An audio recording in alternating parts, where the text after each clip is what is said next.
Assalamualaikum warahmatullahi wabarakatuh. Antara sebab kenapa orang tidak mahu mendirikan solat tentunya tentang keimanan.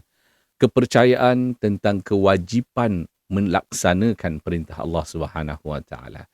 Kita mungkin dengar tentang alasan-alasan tak ikhlas buat apa solat. Itu semua bukan alasan yang munasabah. Kita ikhlas tak ikhlas tetap kena solat ataupun penatlah. Nanti solat ngantuk.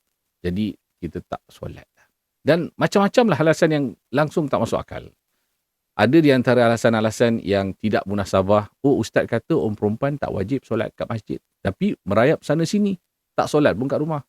Ataupun dikatakan tak wajib untuk lelaki solat di masjid pun. Tapi di rumah pun tak solat.